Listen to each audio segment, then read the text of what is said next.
2014 మోడీ విజయం, బీజేపీ విజయం. 2019 మోడీ విజయం, బీజేపీ విజయం. కాస్తంత ఎక్కువగానే మోడీ విజయం.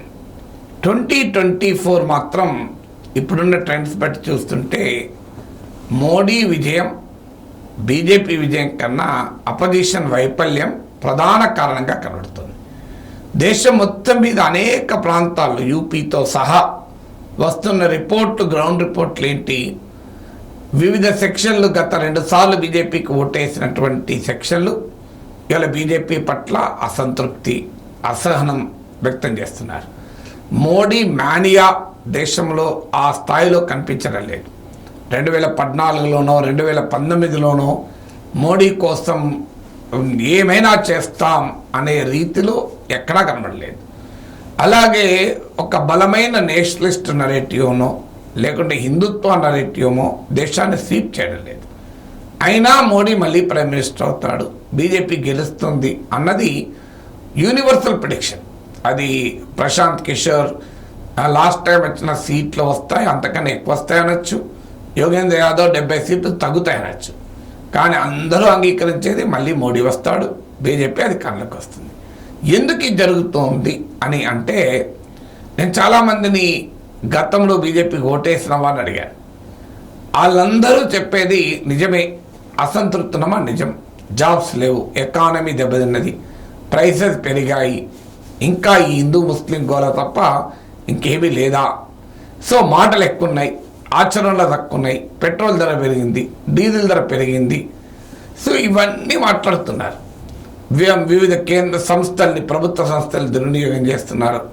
కాంగ్రెస్ లాగే తయారైంది, ఏ పార్టీని పడితే ఆ పార్టీ వాళ్ళని తెచ్చుకుంటున్నారు. ఇవాళ 25% బీజేపీ అభ్యర్థులు బయట నుంచి వచ్చిన వారే. అసలు ఆ పార్టీ విత్ డిఫరెన్స్ అనేది ఎక్కడో పోయింది. ఇలా అన్ని రకాల కంప్లైంట్లు చేస్తున్నారు బీజేపీకి ఓటేసిన వాళ్ళు.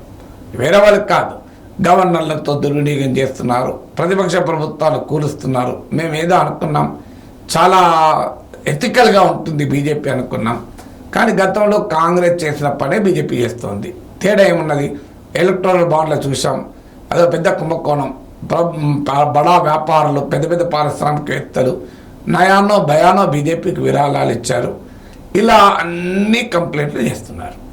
కానీ మరి ఈసారి ఎవరికి ఓటేస్తారని అడిగారు అనుకోండి, ఆన్సరు ఎవరున్నారు ఇంకా అని అడుగుతున్నారు. అంటే మోడీకి ప్రత్యర్థి ఫలానా ఎవరున్నారు మీరు చెప్పండి అని అనే ప్రశ్న అడుగుతున్నారు. సో రాహుల్ గాంధీ మోడీ కన్నా బెటర్ ప్రైమ్ మినిస్టర్ అవుతాడు అన్న విశ్వాసం ఎక్కడా కనబడలేదు. కేజ్రీవాల్ లాంటి వాళ్ళు కొన్ని ప్రాంతాలకే పరిమితం. ప్రాంతీయ నాయకులు మమతా అయినా ఇంకెవరైనా తమ తమ ప్రాంతాలకే పరిమితం. సో దేశంలో మోడీ పట్ల అసంతృప్తి ఉంది. ఇంకెవరైనా బలమైన నాయకుడు ప్రధానమంత్రి అయితే బాగుండు అని ఉంది. కానీ ఎవరు లేరు కదా అని కూడా ఉంది. ఎవరు లేనప్పుడు ఏం చేద్దాం, మరి మోడీకి వేయాలి కదా. ఇది జనరల్గా వస్తున్నటువంటి ట్రెండ్. అలాగే పోనీ బీజేపీని ఓడిస్తున్నాం. బీజేపీని ఓడించడానికి చాలా కారణాలు ఉన్నాయి, కరెక్టే. కానీ ఇండియా కూటమిని గెలిపించి దేశం బాగుంటుందా? ఉద్యోగాలు వస్తాయా? ఇండియా కూటమి గెలిపిస్తే ధరలు తగ్గుతాయా? ఇండియా కూటమి కలిస్తే దేశం భద్రంగా ఉంటుందా? వీళ్ళు కొట్టుక చావరా?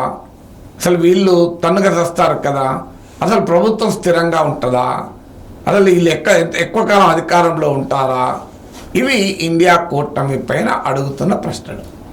సో అందువల్ల చాలా క్లియర్గా కనబడుతోంది భారతదేశంలో మోడీ పట్ల అలుగుతూ గొలుగుతూ అసంతృప్తితో అసహనంతో మళ్ళీ ఇంకో మార్గం లేదు కదా అనే ధోరణి.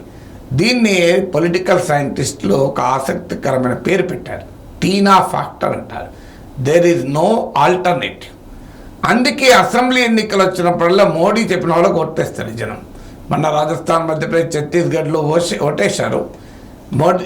కానీ అది మోడీ చెప్పిన దానికన్నా కూడా అక్కడ మూడు చోట్ల అధికారంలో ఉన్న కాంగ్రెస్ ప్రభుత్వాల పట్ల వ్యతిరేకత. 2018లో కాంగ్రెస్కి అడ్వాంటేజ్ అయిందే, 2023లో కాంగ్రెస్కి డిసడ్వాంటేజ్ అయింది. 2018లో అప్పుడు బీజేపీ ప్రభుత్వాలు ఉన్నాయి కనుక ఆ ప్రభుత్వాల పట్ల వ్యతిరేకత కాంగ్రెస్కు ఉపయోగపడ్డది. ఇప్పుడు కాంగ్రెస్ ప్రభుత్వాలు 5 ఏళ్లుగా, అందులో ముఖ్యంగా రాజస్థాన్, ఛత్తీస్గఢ్లో ఉన్నాయి. మధ్యప్రదేశ్లో వాస్తవంగా బీజేపీ ప్రభుత్వం ఉంది. మధ్యప్రదేశ్లో కాంగ్రెస్ గెలిచే అవకాశం ఉండి పోగొట్టుకున్నది. కానీ మధ్యప్రదేశ్, రాజస్థాన్, ఛత్తీస్గఢ్లో ప్రభుత్వాల పట్ల వ్యతిరేకతే ఉపయోగపడింది. సో అందువల్ల కర్ణాటకలో అవకాశం వస్తే ప్రజలు ఓడించారు. రాష్ట్రాల్లో మోడీకి ప్రత్యామ్నాయం చూస్తున్నారు తప్ప దేశంలో ఇంకా మోడీకి ప్రత్యామ్నాయం చూడకపోవడం ఈ TINA factor, there is no alternative TINA మోడీకి ఉపయోగంగా మారుతుంది.